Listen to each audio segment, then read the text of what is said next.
The RTX 2070 is a surprisingly complicated graphics card. It was released right after the legendary 10 series cards from Nvidia, but was a bit overshadowed by the future released 30 series. So it sits right in the middle between the good old stuff and the new ray tracing stuff. And even in its own series, the 2070 sits squarely right in the middle, soon to be superseded by the RTX 2070 Super. But I wanted to give this old boy another shot, because in the used market, this GPU costs about $170 US, making it slightly more expensive than the fan favorite RX 5700 XT. But is it worth the extra money? Let's test it in 1080p and 1440p to find out, right after this quick word from the sponsor of this video. So you just built a brand new PC, and of course you need to install Windows and get it activated. You head to the official site, you check the price, and you see that it's actually crazy expensive. Well, here's a way better and cheaper option, VIP URCD key. They've got Windows 11 Pro for just $22 with my code JASON. Let me show you how it works. Go to their site, find Windows 11 Pro, and add it to your cart. Use the discount code JASON, J-A-S-O-N, at checkout, and the price drops all the way down to $22. That's over 85% off.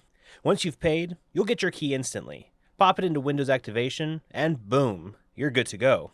Easy, fast, safe, and absolutely affordable. You already spent a bunch on your new PC, so don't waste extra money on activating it. Check out VIP URCD key. Links are in the description, and their New Year's sale is live right now. Go grab those deals before they're gone. And thanks to VIP URCD key for sponsoring this video. Let's quickly do an overview of the card before getting into the benchmarks. The RTX 2070 was officially released in the final quarter of 2018, meaning it was released nearly 7 years ago. Feel old yet? It was the introduction of ray tracing into the Nvidia lineup, back when basically no game supported it, and they realized it's so graphically intensive that most of these cards would be crippled just by turning it on. But hey, the support is there, if for some reason you want it. It also was able to adapt DLSS, Nvidia's AI upscaling software, which is really useful to get some extra frames on these older cards. But unfortunately, it only supports versions 1 and 2, and to get the newer support, you'll have to buy the newer cards. It is what it is. But like with all the newer cards, you still get access to Creator Studio and RTX Voice, and always NVENC, which is Nvidia's proprietary encoder, which is great if you do any recording or streaming. The card only has 8 gigs of video memory, but hey, it's 7 years old, let's give it a break, as well as a 256-bit memory bus. So just looking at the stats, it seems to be a pretty good all-rounder card when it comes to gaming and content creation, but we really won't know until we look at the tests. So let's try this bad boy in both 1080p and 1440p and see if it's even worth your time in 2025. Oh, and here's the rest of the computer this GPU is being tested on, just for your reference. Starting off our benchmarks, this is the classic Fortnite. A CPU-bound game for sure, but we can always crank the settings a bit to push this GPU to the test. At 1080p resolution, DirectX 12, settings to medium, we average 160 FPS with 1% lows of 55. This is pretty standard for this game due to CPU limitations, but I still think it looks great and can always be tweaked. But if you want to tax the graphics card more, you can swap to 1440p with the same settings and average 121 FPS with 1% lows of 70. This is a more accurate depiction of what this graphics card can do, and I know it's just Fortnite, but being able to push respectable numbers in 1440p from a card this old is just awesome. Horizon Zero Dawn has a great canned benchmark. So I went through the settings and just set everything to high across the board and I let it rip. And at 1080p resolution, we were able to average 114 FPS with 1% lows of 80. Totally phenomenal performance and would play this game just lovely. But it's a single player experience, so we can sacrifice some frames to get higher resolution. And at 1440p, all the settings to high, we got 79 FPS with 1% lows of 61. And yes, no one likes to lose frames, but being above 60 FPS is pretty much all you need for single player experiences, and this is how I personally would play this game. So it's awesome that the 2070 can handle this game in 1440p at what I would consider respectable frame rates. Okay, time for Hitman, World of Assassination. Back to the canned benchmark for this one. I just set all the settings to high, HDR and ray tracing off, 1080p, and the average was 115 FPS with 1% lows of 57. Not a bad turnout, but I do wish the 1% lows were just a little higher. Then at 1440p with all the same settings, we averaged 92 FPS with 1% lows of 57. So we're obviously a little CPU bound here with the same 1% lows, but 1440p might be the way to play this game, especially considering it's single player. Or if you're at 1080p, you might be able to crank the settings to ultra. Marvel Rivals just released their new Gunner mode with the release of Emma Frost, so I figured I'd better test it for you guys. 1080p, all the settings to medium, we averaged 76 FPS with 1% lows of 53. And honestly, I thought we would be able to do a little bit better than this. Our GPU usage is at 99%, so it's not like we aren't pushing it to the max. I guess this game is just pretty difficult to run. This isn't unplayable or anything, but for an esports game, I expected at least an FPS in the 90s. This is 1080p after all. So when I swapped it to 1440p, I was only able to average 53 FPS with 1% lows of 38. Again, not a fantastic experience. So I went ahead and enabled DLSS with the same settings and was able to get 73 FPS with 1% lows of 55. So a little bit better experience for sure, and if you're dead set on playing this game at 1440p, this would be the play. Otherwise, maybe stick to 1080p and drop some of the settings to get those 1% lows above 60. Red Dead Redemption 2 still looks amazing and has a pretty nice little benchmark, so I love including it in these roundups. 1080p, all settings to high, we averaged 107 FPS with 1% lows of 61. So pretty great turnout and would be an awesome way to play. But you know me, higher resolution on single player games go brr. So at 1440p with all the exact same settings, we averaged 90 FPS with 1% lows of 53.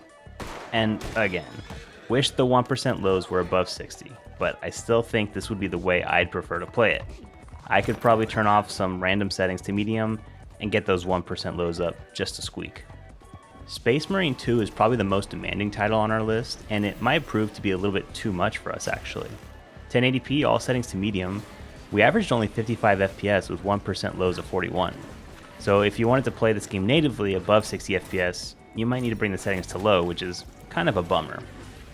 But if you want to play it like me, we can crank it to 1440p resolution, settings to medium, and turn on DLSS. That way we can average 63 FPS with 1% lows of 47. Still not the best 1% lows, but if you're going to get this frame rate, you might as well get to experience higher resolutions, right? This game might be the writing on the wall for this GPU for any intensive AAA games that come out in 2025 and beyond, but we can still enjoy it for now. Back to esports with the finals. Coins, particle effects, and a bucket of colors makes this game very fun, very chaotic, and a little difficult to run. 1080p, all settings to high, we averaged 88 FPS with 1% lows of 46. Not a bad turnout in terms of average FPS, and if you don't care about the frame dipping a little bit in intensive fights, then this would be a just fine way to play the game. Or you can always lower the settings a bit. But then we turn the resolution to 1440p with same high settings, and we averaged 64 FPS with 1% lows of 44. So those 1% lows might be a little CPU bound, but to get a more stable frame rate on this game, you'll need to either drop the settings to medium or even low, or enable DLSS to get a slight perk in your frame rate. Time to hit the track with F1 2024. Going through the benchmark on the Bahrain map, 1080p, all settings to high, the average FPS was 162 with 1% lows of 123. One of our best performances so far, and it's amazing we can get that high without any upscaling. Will make for a great racing experience. And after going to 1440p with the same settings, we only dropped a little bit, 127 FPS average with 1% lows of 101. And I'm not a big racing game fan, but I feel like this is the better way to play. It looks so much better, and while yes, you're sacrificing like 35 FPS average, the difference between 130 and 160 is not as big a deal as the difference between 30 and 60, so I think it's worth it. The quality settings on Resident Evil 4 Remake are a little confusing, but the most important part is the texture quality, since it tells you how much VRAM that setting alone is going to take. So for these tests, I turned it all the way up to high 3GB, and this first part of the game isn't intensive or anything, but we did average 89 FPS with 1% lows of 74. Totally respectable frame rates with the graphics all turned up, and it honestly looks really, really good. And if you wanted to go to 1440p with the exact same settings, you can expect an average frame rate of 62 with 1% lows of 54. Broken record here, I know, but this is the way I'd play this game. You can turn the textures back just a notch, and that would probably bring the 1% lows up just a bit. This game is so funny, because we're using 99% of our graphics card, but only 14% of our CPU. Talk about the opposite of Fortnite. And the final game on our list is going to be Cyberpunk 2077. This game came out over 4 years ago. I know, crazy. Doing the canned benchmark at 1080p with all settings to medium and ray tracing turned off, we were able to average 89 FPS with 1% lows of 74. Not a bad experience for sure, and you could probably go to high settings and still have a great FPS at this resolution. But at 1440p, all settings to medium again, we averaged 70 FPS with 1% lows of 58. Really amazing performance at this resolution, especially considering this card is so affordable. This is the ideal way to play this game, and it's gonna look incredible. Now, I'll admit, this card really surprised me.